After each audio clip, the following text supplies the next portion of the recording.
Hello friends, RKP study plus में आपका स्वागत है। आज की क्लास में हम लोग चर्चा करेंगे संवैधानिक उपचारों का अधिकार। संवैधानिक उपचारों का अधिकार को हम लोग आर्टिकल 32 के तहत समझेंगे। यानी संवैधानिक उपचारों का अधिकार किस आर्टिकल में है?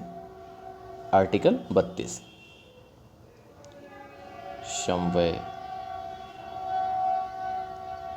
संवैधानिक उपचारों का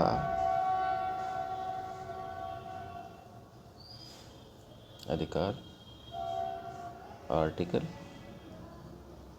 32।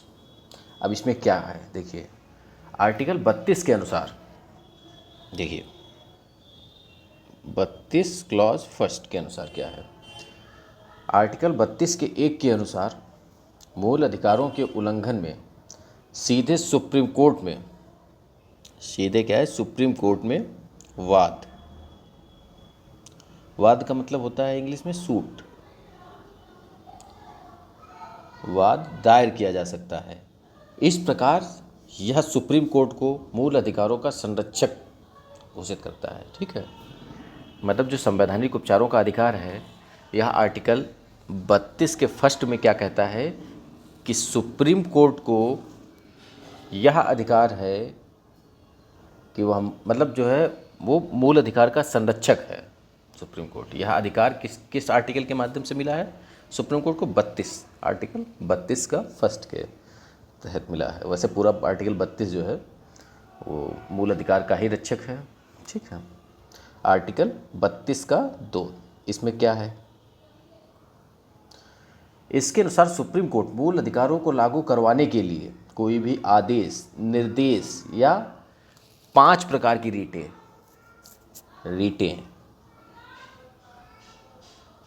ठीक है, वही 5 प्रकार की। ये दोस्तों बहुत इंपॉर्टेंट है, 5 प्रकार की रीटें। इनके बारे में आपको पता होना चाहिए कि पांचों प्रकार की रीटों में क्या क्या अंतर है इनकी पांचों प्रकार की रीटों को का। तो हम लोग जान लेते हैं इसके बारे में। देखिए, डॉक्टर अंबेडकर ने आर्टिकल 32 को, अंबेडकर ने क्या बताया, ये भी आपको बहुत ध्यान रखना है।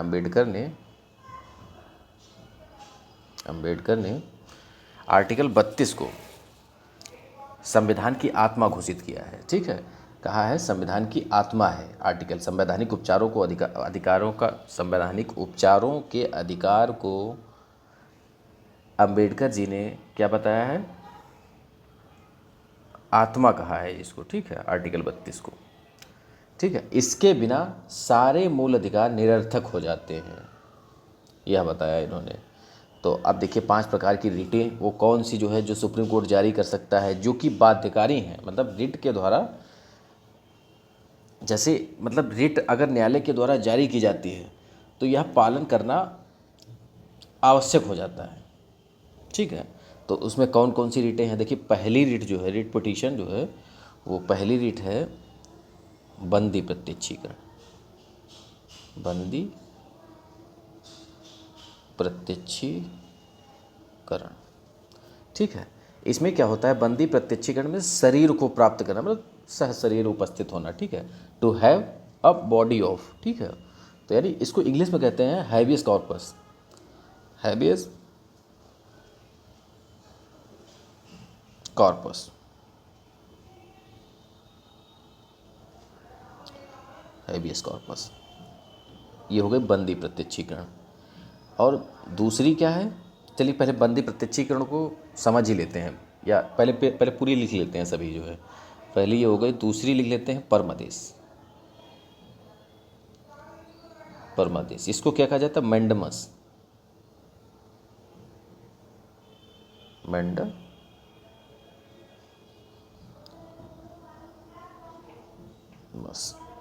मैंडमस कहा जाता है। ठीक है, ध्यान रखना, मैंडमस यानी वी कमांड, मतलब वी कमांड का मतलब हम आदेश देते हैं। ठीक है, परमादेश। तीसरा क्या हो जाएगा? अधिकार प्रक्षा। अधिकार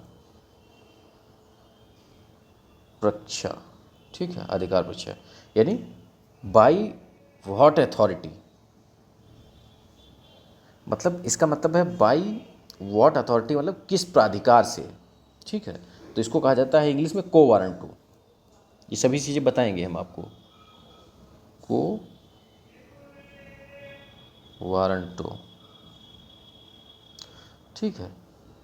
चौथा प्रतिषेध,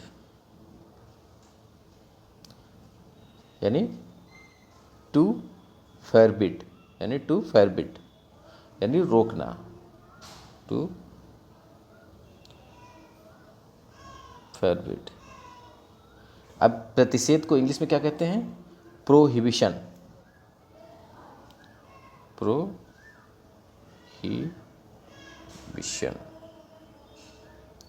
ठीक है। तो ये इंग्लिश में कहते हैं इसको। और पांचवा क्या है रिट?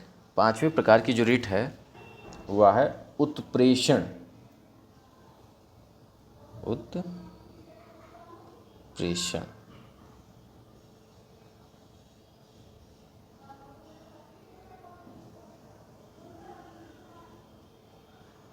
देखिए सर्टी ओरेरी, सर्टी ओरेरी इसको कहते हैं, ठीक है। ओ आर, एक बार इसकी स्पेलिंग सही से लिख देते हैं इसको, CRTIORARI, ठीक है। इसका मतलब होता है टू बी सर्टिफाई, यानी प्रमाणित होना, प्रमाणित होना, टू बी सर्टिफाई, ठीक है, प्रमाणित होना इसका मतलब होता है, ठीक है। इंग्लिश में इसको उत्प्रेषण को क्या कहते हैं? सर्टिओररी। अब उसमें हम लोग सबसे पहली जो है रिट को पढ़ते हैं बंदी प्रत्यक्षीकरण। बंदी प्रत्यक्षीकरण क्या है इसको पहले समझ लेते हैं, और बहुत केयरफुली समझ लेते हैं। अगर आपको नहीं समझ में आता है तो आप कमेंट कर सकते हैं, हम आपको फिर से समझाने का प्रयास करेंगे। तो पहला हम लोग देखते हैं बंदी प्रत्यक्षीकरण। न्यायालय के द्वारा यह रिट तब जारी की जाती है जब किसी व्यक्ति के बंदी बनाए जाने के कारणों की जांच की जाती है। अब मतलब इसका क्या बना, एक बार लिख देते हैं बंदी प्रत्यक्षीकरण। प्रत्यक्षीकरण, जैसे इसमें क्या होता है, कोई बंदी है, ठीक है। बंदी का मतलब जो है बंदा बंदी से नहीं है, ठीक है। यहाँ पर कोई मतलब जो है हिरासत में है, मतलब बंदी है, ठीक है, बंदी बनाया गया उसको है। अब वह व्यक्ति है, इसको क्या है कि किसी व्यक्ति को बंदी बनाए जाने के कारणों की जांच की जाती है, यानी जो ये व्यक्ति बंदी बनाया गया इसके क्या कारण है जो इसको बंदी बनाया गया है, ठीक है। यह इस रिट के माध्यम से जाना जाता है, ठीक है। न्यायालय व्यक्ति के बंदी बनाए जाने के औचित्य का परीक्षण करता है। न्यायालय क्या करता है कि यह जो बंदी बनाया गया है यह परीक्षण करता है कि किस कारण बनाया गया है। यह बंदी बनाए गए व्यक्ति को न्यायालय में सहशरीर उपस्थित होने या कराने का आदेश जारी करता है, ठीक है। मतलब जो है ये शासन को क्या कहता है कि आप जो है वह जो बंदी बनाया है उसको सहशरीर न्यायालय में प्रस्तुत करिए इसको, इस व्यक्ति को। तो यह होता है बंदी प्रत्यक्षीकरण, ठीक है। तो आपको ये ध्यान रखना है, और ध्यान रखना है इसको इंग्लिश में बहुत ज़रूरी आपको है कि इंग्लिश में तो आपको याद ही रखना है यह भी कॉर्पस, ठीक है। क्योंकि हो सकता है वो इंग्लिश में ही मान लीजिए जो है दे दे तो आप कन्फ्यूज़ हो सकते हैं। तो इसलिए आपको बंदी प्रत्यक्षीकरण ध्यान रखना है, सहशरीर उपस्थित होना, ठीक है। अब उसके बाद यह एकमात्र रिट है जो राज्य के अतिरिक्त किसी व्यक्ति, निजी संस्था के विरुद्ध भी जारी की जा सकती है। अब राज्य, हमने डिफिनीशन दी थी आपको राज्य क्या है, ठीक है। जैसे हमने बताया था कि NCERT को राज्य के तहत रखा गया है, ठीक है। और मतलब जो राज्य घोषित हैं तो उन्हीं को जो है कहने का मतलब है कि यह, इसमें फिर से एक बार बता देते हैं, यह एकमात्र ऐसी रिट है जो राज्य के अतिरिक्त, मतलब राज्य पर नहीं जारी होगी लेकिन इसके अतिरिक्त किसी व्यक्ति, निजी संस्था के विरुद्ध भी जारी की जा सकती है। कोई व्यक्ति न्यायालय से अधिकार पूर्वक इस रिट की मांग कर सकता है, जबकि अन्य रिटें न्यायालय द्वारा विवेक के अनुसार जारी की जाती हैं। यह व्यक्ति के द्वारा कहा जा सकता है न्यायालय से कि हाँ आप जारी करिए, तो न्यायालय जो है उसको जारी कर सकता है। ठीक है, यह रिट मतलब जो है। अब उसके बाद हम लोग दूसरी रिट देखते हैं। दूसरी रिट क्या थी? परमादेश यानी मैंडमस। परमादेश। अब परमादेश क्या है? यह रिट न्यायालय द्वारा किसी लोक प्राधिकारी का मतलब पब्लिक अथॉरिटी के विरुद्ध तब जारी की जाती है जब वह अपने दायित्व का उल्लंघन करता है। यह कब जारी की जाती है? जब कोई पब्लिक अथॉरिटी यानी कोई लोक प्राधिकारी अगर है और वह क्या कर रहा है, जब वह अपने दायित्वों का उल्लंघन करता है तो उस पर यह जारी की जाती है। रिट के माध्यम से न्यायालय बाध्यकारी आदेश देता है उसके लिए। ये नहीं कि वो जाना नहीं है वहाँ पर, उसके लिए बाध्यकारी है और उसे आदेश पालन के लिए बाध्य करता है, ये ध्यान रखना है। अब उसके बाद परमादेश हो गया। फिर उसके बाद आपको पढ़ाते हैं अधिकार परीक्षा। तीसरा अधिकार परीक्षा यानी को वारंटो। अब इसके तहत अधिकार परीक्षा के तहत क्या होता है? को वारंटो के तहत, इसके तहत मतलब न्यायालय तब रिट जारी करता है न्यायालय के द्वारा किसी लोक प्राधिकारी के विरुद्ध। वही हमने पब्लिक अथॉरिटी बताया, लोक प्राधिकारी के विरुद्ध जब वह अपने अधिकार क्षेत्र का अतिलंघन करता है, मतलब वह उसका अधिकार क्षेत्र जैसे जो भी है उससे वह इतर हटकर जो है काम करता है और दायित्वों का निर्वहन करता है, उस कंडीशन में यह रिट जारी की जाती है। यानी अर्थात ऐसे दायित्वों का निर्वहन करता है या ऐसा पद ग्रहण कर लेता है जो उसके अधिकार क्षेत्र में नहीं आता है। इस प्रकार इस रिट के माध्यम से न्यायालय लोक प्राधिकारी के अधिकार क्षेत्र को या के स्पष्टीकरण की मांग करता है। ठीक है, और उसे अपने अधिकार क्षेत्र में रहकर कार्य करने के लिए बाध्य करता है। ठीक है, तो यह अधिकार परीक्षा होता है। अब उसके बाद चौथी जो रिट है वो प्रतिषेध है।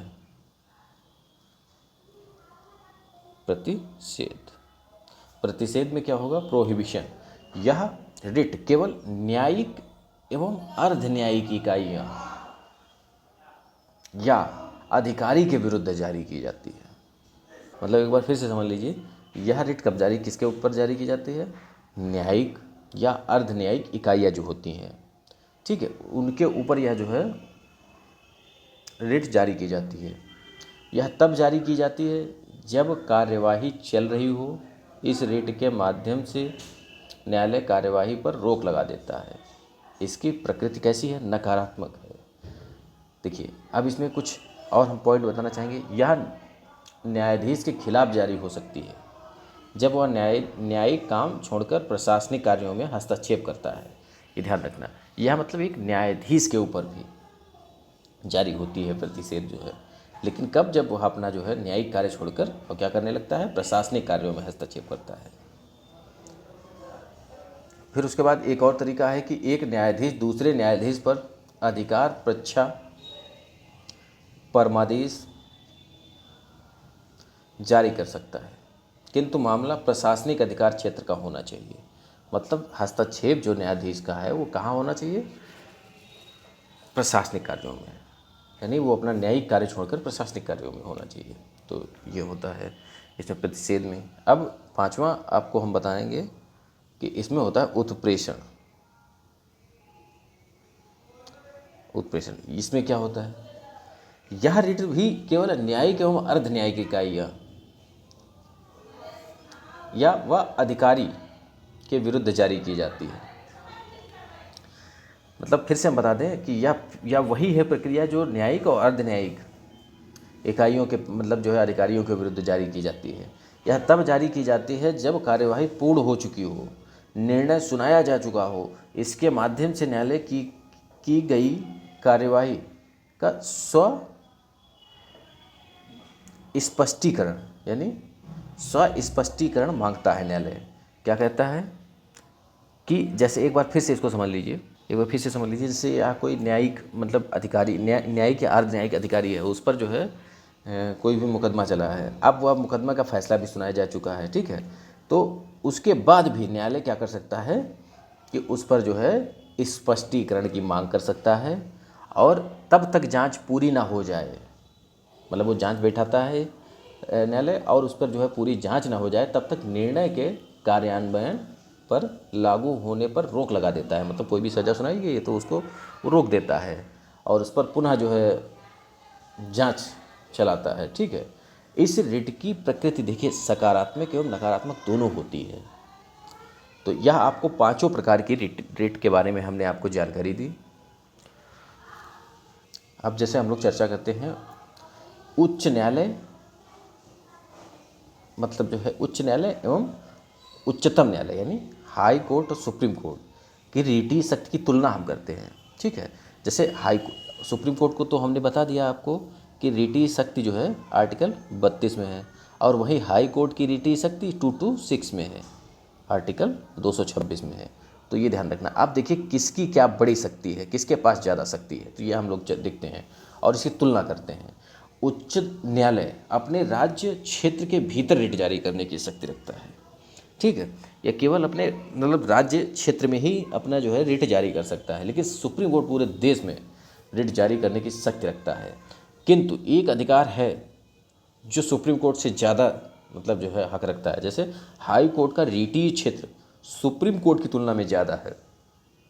कैसे ज़्यादा है कि हाई कोर्ट आर्टिकल 226 के तहत मूल अधिकारों के उल्लंघन के अतिरिक्त अन्य प्रयोजन के लिए भी रिट जारी कर सकता है, जबकि सुप्रीम कोर्ट क्या करता है, केवल मूल अधिकार के उल्लंघन के लिए जारी कर सकता है रिट।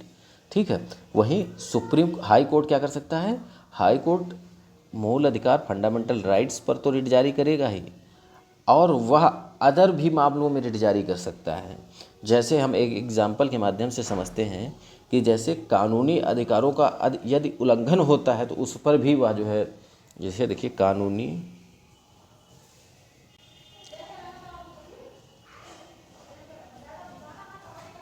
अधिकारों का उल्लंघन, ठीक है, उसमें भी यह रिट जारी कर सकता है। फिर उसके बाद सिविल अधिकारों का उल्लंघन, सिविल अधिकारों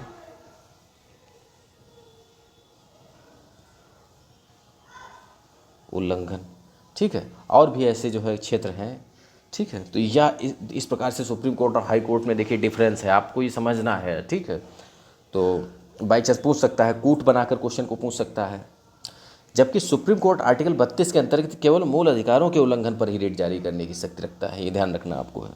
दोस्तों आज की क्लास यहीं पर समाप्त करते हैं और नेक्स्ट क्लास में हम लोग जो है नेक्स्ट टॉपिक पर चर्चा करेंगे। दोस्तों चैनल को सब्सक्राइब करते रहें और सब्सक्राइब के साथ बेल आइकन को ज़रूर दबाएं ताकि हमारा वीडियो आप तक सबसे पहले पहुंचे। आप लोग सब्सक्राइब कर लेते हैं लेकिन बेल आइकन को नहीं दबाते हैं, तो आपको बेल आइकन को भी दबाना है और अधिक से अधिक शेयर करना है। तो जय हिंद दोस्तों, बाय बाय।